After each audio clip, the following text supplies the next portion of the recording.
අතීතයේ අප භාග්‍යවත් සම්මා සම්බුදුරජාණන් වහන්සේ ජේතවනාරාමයේ වැඩ වාසය කළ කාලයේ ශාසනය ගැන කලක්කිරීමට පත් වී උපැවිදිවීමට තීරණය කළ භික්ෂූන් වහන්සේ නමක් අරබය ටක්ක ජාතකය දේශනා කළා. අතීතයේ ඉන්දියාවේ බරණැස් නුවර බ්‍රහ්මදත්ත නම් රජ කෙනෙක් රාජ්‍ය කරන කාලයේ අප මහ බෝසතාණන් වහන්සේ බරණැස් නුවර ඉපදී තරුණ වයසට පත් වූ විට ඍෂිවරයෙක් ලෙස පැවිදි වී වනාන්තරයේ ගගක් අසල අසපුවක් හදාගෙන භාවනා කරමින් පළතුරු ආදිය ආහාරයට ගනිමින් ජීවත් වුණා.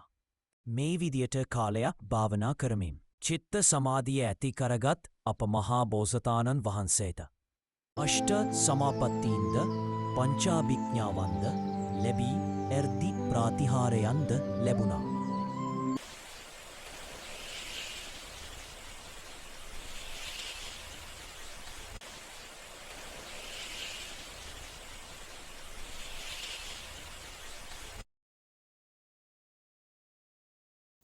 කවුද මේ රාක්කලට වී සිරෙන්න මෙහෙට එනවා. තොපි මෙතන රහස් කියන දාවේ. අනේ කුමරිය සමා වෙන්න අපි මෙතන සියලු දෑ පිසදා දෙමුවා. එසේද තී දවසට කළ අලාභේ සුළු පටයිද? තීබි නැත්තේ අපමාලිගේ වටිනා කලයකි. තිටමාද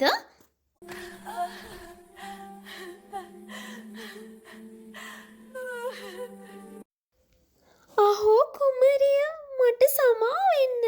එය මා නිසා සිදූ දෙයක් නොවේ. සැබෑද? තී මා රවටන්නට සූදානම. අද තී මාලිකාවේ සියලු වැඩ තනිවම කළ යුතුයි.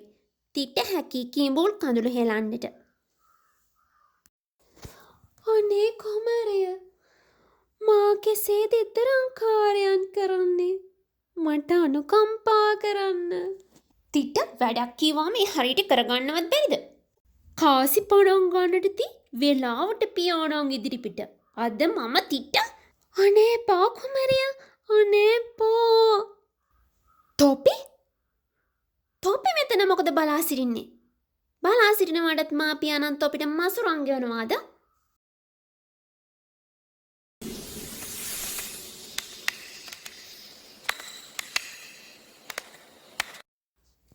තී කුමද්ද සැඟවී බලා සිටින්නේ? තේමාගේ පා සම්බාහනය කරව. අනේ කුමරිය මා මුළු තැන්ගිය තුළ වැඩ කරමිනුයි ඉන්නේ. තී එව මාගේ පා සම්බාහනය කරව.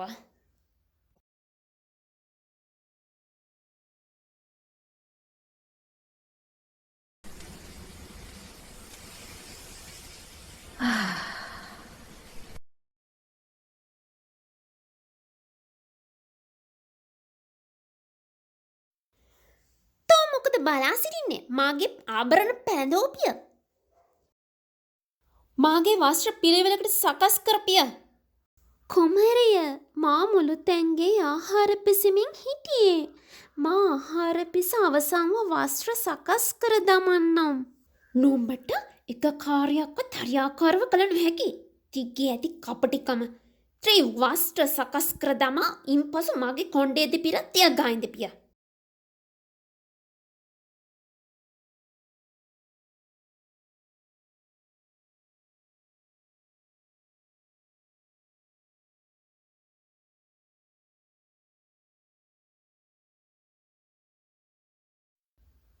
කුමරිය ගඟෙහි ජල ස්නානය කිරීමට කැමති නම් අපත් සමග යමු.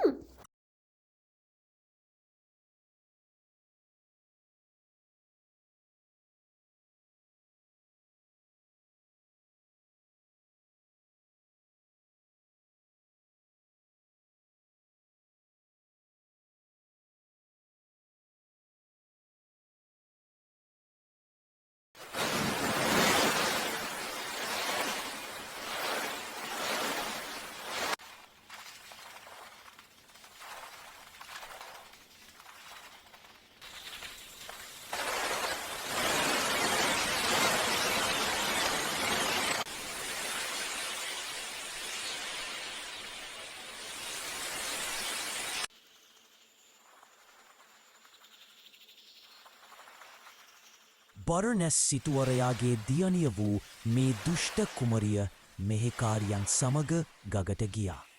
ගගට ගියපු කුමරිය ඇතුළු මෙහෙකාර ස්ත්‍රීන් පිහිනමින් ජලයේ සෙල්ලම් කරමින් විනෝද වුණා. ඔවුන් හවස් වනතුරුත් ගගේ විනෝදවෙමින් හිටියා. එක පාරම වැස්ස වහින්නට වුණා. ගමේ මිනිසුන් වහින්නට පෙර වැස්සෙන් ආරක්ෂාවීමට හැකි තැනකට දියුවා. තේදී සිටු කුමාරිකාවගේ මෙහෙකාරියන් හිතුවා. අද අපි මේ නපුරු කුමාරිකාවගෙන් ගැලවෙන්නට ඕනෑ කියලා. කුමාරිකාව ගගමැදට පීනා යනතෙක් බලා සිට කුමාරිකාවට නොපෙනෙන විදියට ගගෙන් ගොඩ වී දිවුවා.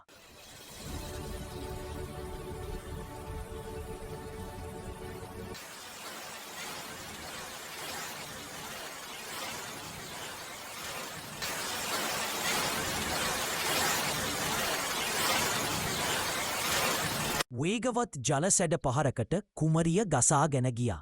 කුමරිය ගංගාවේ ඉවුර දෙසට පිහිනීමට උත්සාහ කළ නමුත් කුමරියගේ උත්සාහය නිෂ්ඵල දෙයක් වුණා. කුමරිය උදව් ඉල්ලා කෑගැහුවත් අධික වර්ෂාව නිසා කිසිම කෙනෙක්ට ඇහුනේ නැහැ.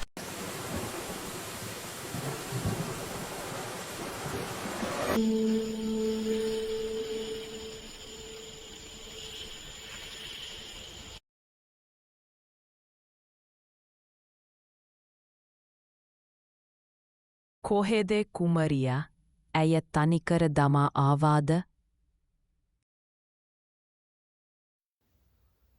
ගංගාවෙන් පළමුව ගොඩවිත් දුවන්නට ඕයේ කුමරියයි. ඇය මාලිගයට පැමිණියේ නැත්ද?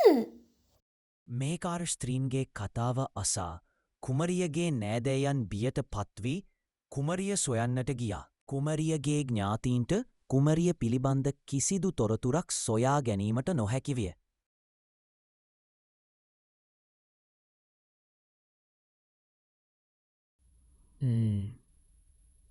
කාන්තාවකගේ කටහඩක්. සේද පහරට හසුවී ගසාගෙන යනවා ඇති. මා ඇයට පිහිට විය යුතුයි. බිය නොවන්න. බෝසතාණන් වහන්සේ ගගේ පීනා ගොස් ස්ත්‍රිය ඔසවාගෙන. අසපුවට ගෙනවිත් ගිනි ගොඩක් ගසා දුන්නා. හානේ මාහට කුසගින් හිවසිය නොහැක. අර පෙනෙන්නාව පළතුරුම අනුභව කරන්නද. ඊසේ නුබ කැමැති දෙයක් අනුභව කරන්න. නොබගේ ගම කොහෙද? නුබ ගංගාවට වෙටුනේ කෙසේද? මේ කාන්තාවට සිදු වූ සිද්ධිය බෝසතාණන් වහන්සේට කිව්වා. ඉන් පසුව බෝසතාණන් වහන්සේ අසපුව ඇතුළ කාන්තාවට ඉන්නට ඉඩදී එලිමහනේ තැනක දවස් 2-3ක් හිටියා. දැන් නුබට ගමට යාමට හැකි නොව.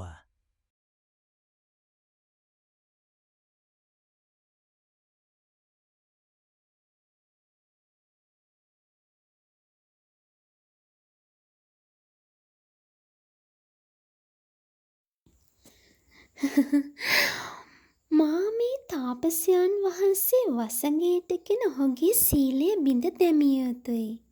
ඔහුද රැගෙන යා යුතුයි.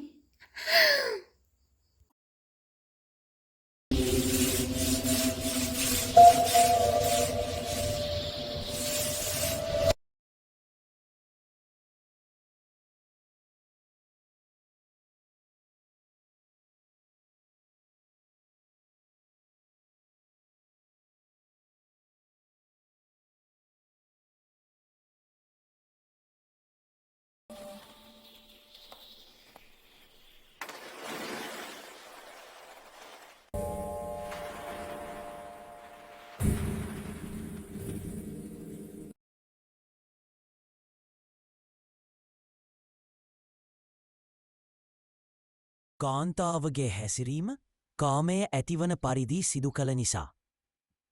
ශිවරයාගේ ආත්මීය ශක්තිය නැති වුණා. ශිවරයාට සිත එකග කරගැනීමට නොහැකි වුණා. ඍෂිවරයාගේ එර්දි බලයද නැති වුණා. ඉන් පසු මේ ඍෂිවරයා මේ කාන්තාව සමග ජීවත් වුණා.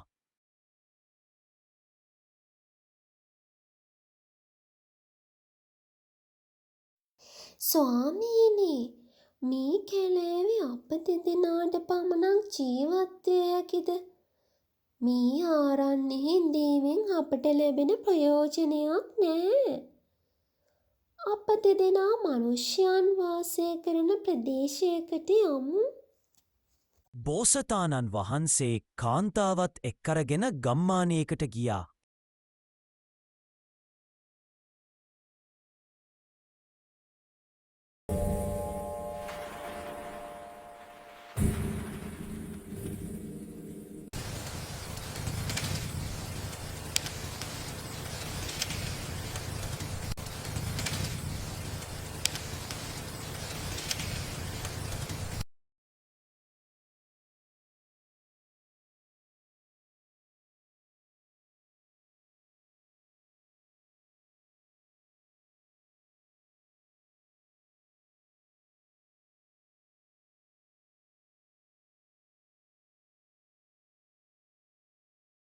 ඉන් පසු කිරි මෝරු විකුණා ලැබෙන ආදායමෙන් ජීවත් වෙමින් කාන්තාවද රැකබලා ගත්තා. කිරි මෝරු විකුණා ජීවත් වෙන නිසා තක්ක පණ්ඩිතයෝ යන නමින් ප්‍රසිද්ධියට පත් වුණා. අපට උදව් කරමින් මේ නිවසේ වාසය කරනන්. දවසක් තක්‍ර පණ්ඩිතයන් කිරි මෝරු විකිණීමට ඈත ගමකට ගියා. ඒ දවසේ රාත්‍රියේ හොරු කණ්ඩායමක් ගම්මානයට ආවා. ගම්මානයේ ජීවත් වුණ මිනිස්සුන්ගේ වටිනා භාණ්ඩ පැහැරගත්තා. වටිනා දේවල් ගමේ මිනිස්සුලවාම පොදි බැද කැලේවේ ඇති හොරාගේ නිවසට ගෙන යන්නට. හොරු විසින් ගමේ පිරිමින්ට අණ කළා. මිනිස්සු හරිම දුකෙන් තම නිවෙස්වල තිබූ වටිනා දේවල් සියල්ල පොදි බැද කැලෑවට අරගෙන ගියා.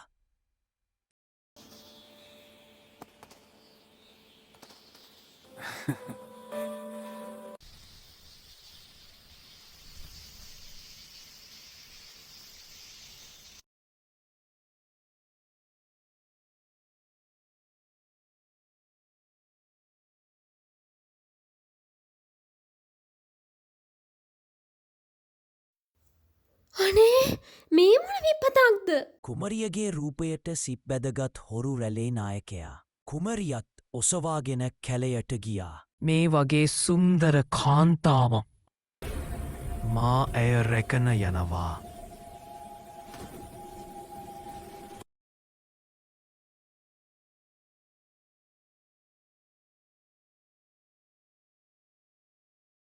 මේ කාන්තාව අද සිට මාගේ බිරිද බව දැනගනිල්ලා.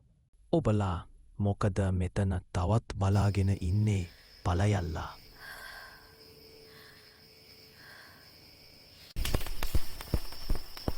ඔබ දැක්කද මගේ අබුව.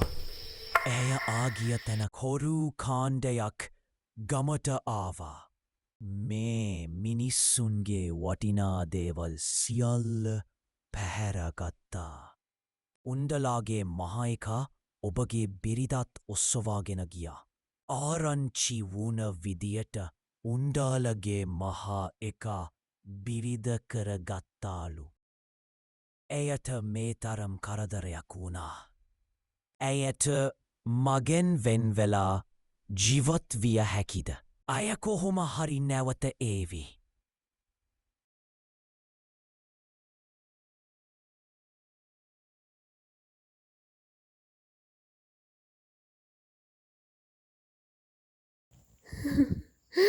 මම මෙහි ඉතා සුවසේ ජීවත් වෙනවා. මුතු මැණික් තියෙනවා. සියලු සැප සම්පත් තියෙනවා. එහෙත් තක්‍ර පණ්ඩිතයන් වහන්සේ මට බොහොම කැමැත්තෙන් හිටියා. එම නිසා යම් කිසි දවසක තක්‍ර පණ්ඩිතයන් මෙහි ඇවිත් මා කැඳවාගෙන යන්නට ඉඩ තිබේ. එහෙම වුණොත් මට මේ සැප සම්පත් සියල්ල නැති වෙයි. එම නිසා ඉතාම ආදරයෙන් සෙනෙහසින් ඔහුට කතා කරලා ඔහුව රවටා තක්‍ර පණ්ඩිතයන් මෙහි කැඳවා මරා දැමිය යුතුයි.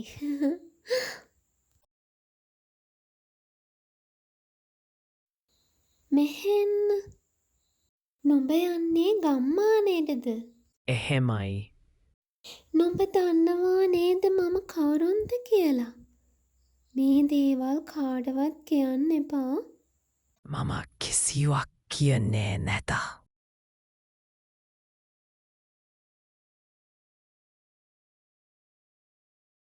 එන්න මා සමග යමු. ස්වාමීනි, මට ලොකු සතුටක් දැනුණා නුඹගේ දැකීමෙන් පවා. එහෙත් ස්වාමීනි, අප දෙදෙනා දැන් ගියාම මේ හොරු කණ්ඩායමේ නායකයා අප පසුපස ඇවිදින් අප දෙදෙනා මරා දමයි. අප දෙදෙනා රාත්‍රී කාලයට යමු. ඒක හොඳ අදහසක්. ඒත් මා සොරුන්ට හසුවෙයි. ඔබ මෙහි ඉන්නට ඕනේ නෑ. මෙහෙට එන්න. මම ඔබට හැංගිලා ඉන්න තැනක් පෙන්වන්නම්. ඔබ මේ ආහාර අනුභව කර වෙහෙස නැති කර ගන්න. ඉන්පසු මෙතන සැඟවී සිටින්න.